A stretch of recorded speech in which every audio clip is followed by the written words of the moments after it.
Imagine a weapon that doesn't just destroy its target. It erases it from existence itself, as if reality had been edited with cosmic scissors. The quadridimensional dissociator represents humanity's most terrifying technological achievement, and today we're exploring how it nearly unmade an entire colony. Just reading through these reports has given me nightmares. We're talking about something that tears holes in the fabric of reality itself. The fascinating part is how it completely rewrites our understanding of warfare. When this weapon hits something, it doesn't explode or melt. It simply ceases to exist. But here's where it gets truly disturbing. Sometimes these things come back. Like that salvage crew last month that suddenly found themselves face to face with a materialized building fragment? The incident report mentioned they needed extensive psychological counseling afterward. Yes, the temporal echoes, as the scientists call them, are perhaps the most chilling aspect. We have documented cases of objects phasing in and out of reality for weeks before stabilizing. The latest data shows over 300 confirmed manifestation events in the past year alone. Well, that's absolutely terrifying, especially considering what happened to that Nephilim cruiser that reappeared last week. The crew was perfectly preserved, frozen in their final moments of terror. The technology behind it is fascinating, though. You know how conventional weapons transfer energy through heat or force? Well, the dissociator uses a nanomachine lattice to convert that energy into what they're calling an extra-dimensional field. So if I'm understanding this correctly, it's basically punching holes in the fabric of reality? More like unraveling it. The early prototypes required massive energy reserves. We're talking about power consumption equivalent to a small city just to operate for a few seconds. But Elysium Prime's researchers kept refining it, making it smaller and more efficient. Until they created those handheld versions, right? Though that's when they discovered the neural interface problem. Exactly. And this is where K07 enters the picture. You see, regular Elysium-born Nephilim couldn't handle the neural synchronization. Their brains would literally start to unravel when they tried to interface with the weapon. But K07, they were different. Different how? The reports are pretty vague about their actual capabilities. The technical data suggests K07's neural patterns naturally resonated with the weapon's field harmonics. It was like they were built for each other. But during that final test, something went catastrophically wrong. The energy lattice surged beyond its limits. And, well, you know what happened to Elysium Prime. That final transmission still gives me chills. They are still here, but they are not. What do you think they were seeing? Based on the latest analysis of recovered data, they might have been witnessing a dimensional overlap. Imagine seeing multiple versions of reality simultaneously, objects existing and not existing in the same space. The mathematical models suggest it's possible. And now we're dealing with these temporal echoes. The manifestation rate seems to be increasing, doesn't it? According to recent monitoring data, yes. We've seen a 47% increase in manifestation events over the past 6 months. But what's really interesting is the pattern, or rather the lack of one. These objects aren't just returning randomly. They're coming back changed.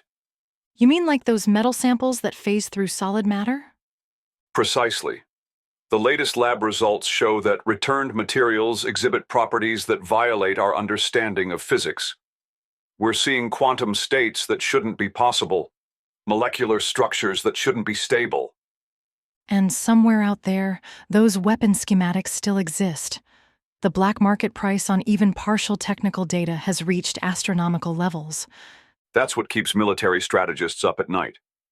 Our latest intelligence suggests at least 3 major powers are actively trying to recreate the technology. But here's the real question. If someone succeeds, how do we defend against a weapon that can simply remove matter from our dimension? Well, considering what happened to K07, maybe the weapon itself is our defense. No one has successfully replicated the neural interface yet, right? True, but that's what makes this situation so dangerous. We're seeing increasing evidence that the dimensional breach at Elysium Prime never fully closed. The latest readings show persistent quantum fluctuations in that sector of space. So what you're saying is, this could happen again? Even without someone recreating the weapon? The mathematics suggest it's possible. The fabric of reality in that region is like a wound that never properly healed. And with each new manifestation event, the barrier between dimensions grows a little thinner. That's not very reassuring for the future of, well, existence itself. And that's precisely why this story matters.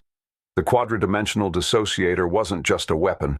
It was proof that reality itself is more fragile than we ever imagined. And somewhere out there, in dimensions we can't perceive, pieces of Elysium Prime are still waiting to return. Let's just hope they don't bring anything back with them from the other side. Now that's a terrifying thought to end on, because if there's one thing the dissociator taught us, it's that there are spaces between spaces, and what exists there might be better left undisturbed. You know, the more we dig into the dissociator's effects, the more it seems like we're only scratching the surface of a much larger, multidimensional crisis. Absolutely. Those temporal echoes, those fragments of reality slipping through our grasp. It's almost as if the very laws of physics are coming undone before our eyes. And that unraveling isn't just a relic of a lost era. It might be the precursor to something even more profound. What if these disturbances are fueling a new kind of evolution? Now that's an intriguing thought.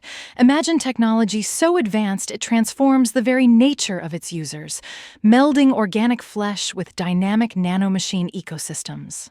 Precisely. In our next episode, we'll dive into the legend of the Nephilim, warriors who evolved from ordinary beings into masters of nanomachine warfare. Their story is as mesmerizing as it is terrifying. We'll explore how these warriors sculpted themselves into living, adaptive weapons. Each house, from Ethereum's precision snipers to Orpheon's titanic bastions, defining a new era of combat. And as we peel back the layers of their origins and the cost of their evolution, we'll reveal how their transformation encapsulates both the triumph and tragedy of unchecked ambition. Stay tuned. Get ready to witness the fusion of man and machine in a way that challenges everything we thought we knew about progress. If the dissociator's reality warping power fascinated you, wait until you see what the Nephilim have become. Want to know how they reshaped themselves into living weapons? Tune in next time for The Nephilim, Masters of Nanomachine Evolution. Read more about it at NeonBeach.Club and stay ahead of the story.